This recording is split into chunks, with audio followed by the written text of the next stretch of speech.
everyone, so I wanted to show you how I make the printer kits that are printable using my Silhouette portrait, Etsy stores, and my computer.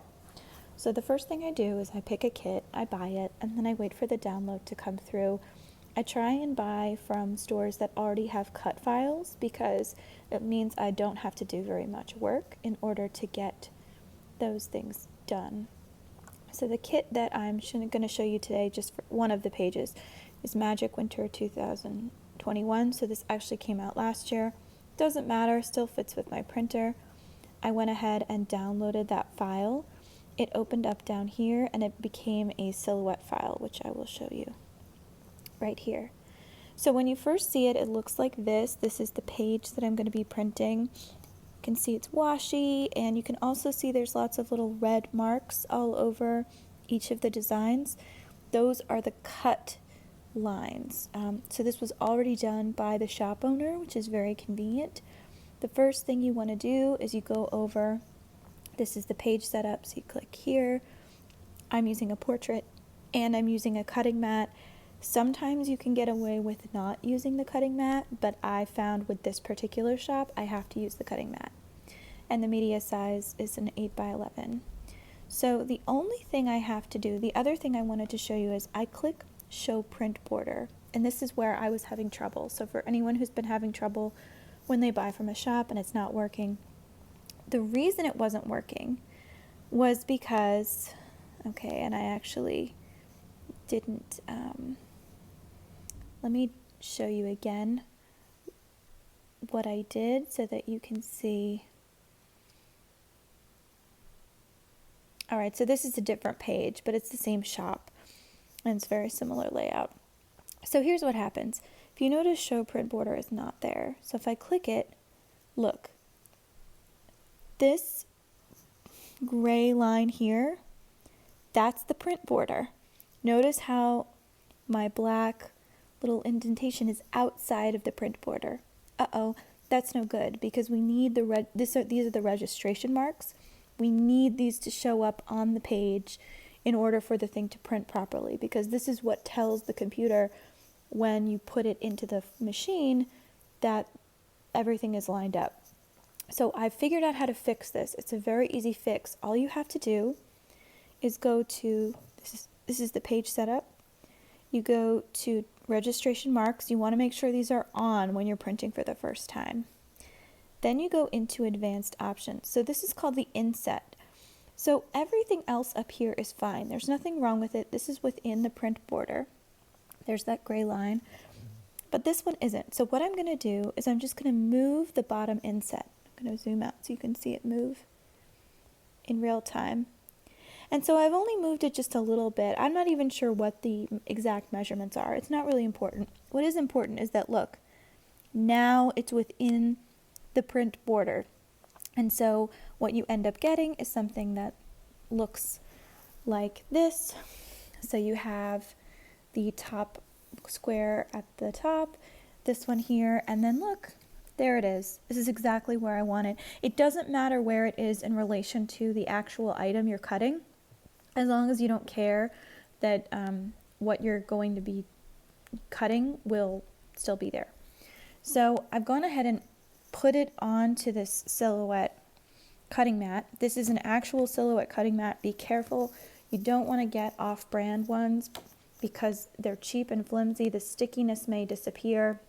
This one has been used over and over and over. It's kind of disgusting. So you can see there's little remnants of improper label paper still stuck. Doesn't matter.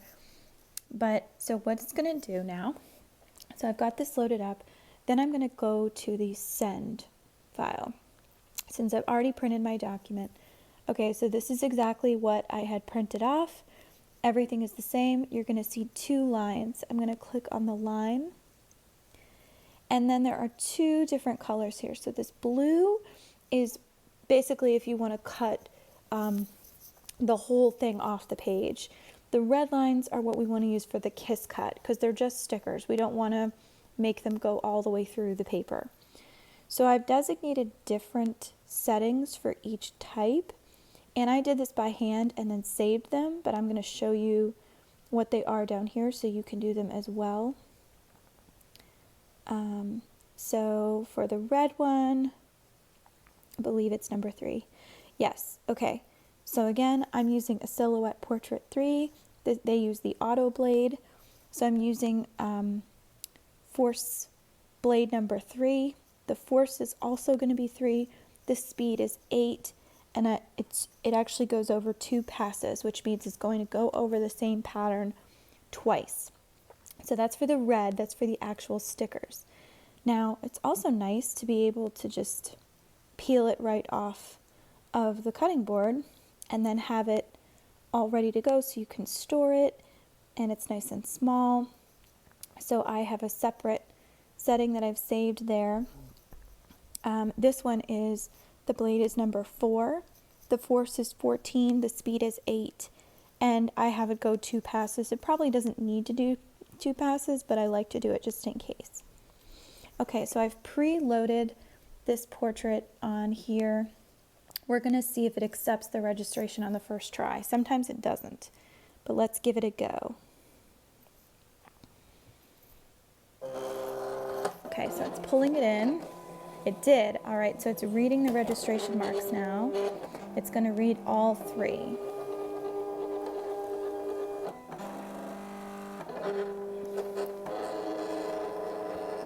And it doesn't sound particularly pleasant. Okay, here we go. It's going to make sure that the blade is correct. So, and it looks like it's cutting the Kiss Cut stickers first. So you can see it's going to go over each thing twice because I've set it to 2 passes. And you can see, so it'll do this for the very large, long lines like the washi, and then it's going to do these individual circles. This is how minute and perfect this machine gets. So you really, what I love about this concept is that you don't have to cut out these individual little tiny stickers. They're all going to be Kiss Cut and ready.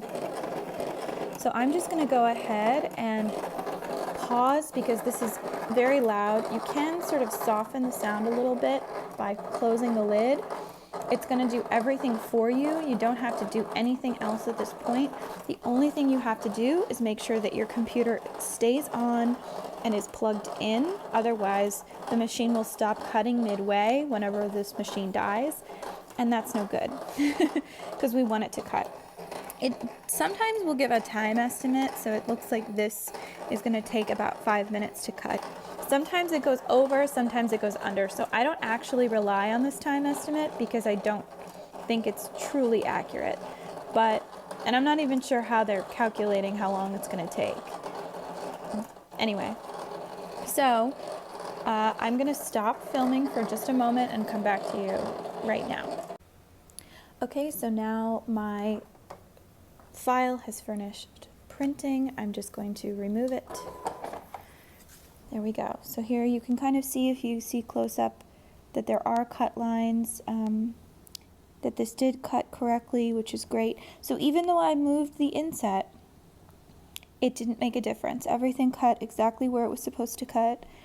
This particular shop uses bleed, which I really appreciate. See, you can see how much is actually cut.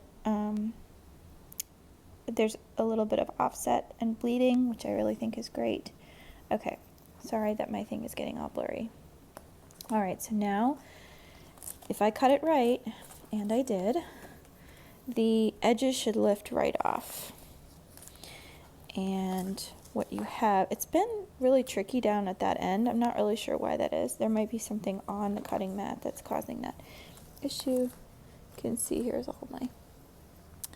And then I'm just going to peel this off. See, it's coming right off.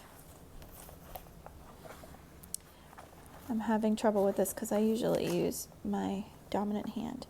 Okay, so here you go. So here's one sticker sheet. And then the other one.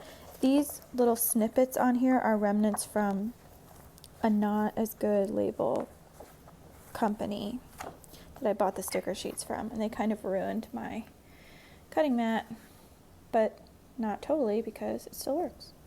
So these are all of the pages that I'm going to be using for this kit. There were actually a lot more sheets that I could have printed. Sorry about my nails.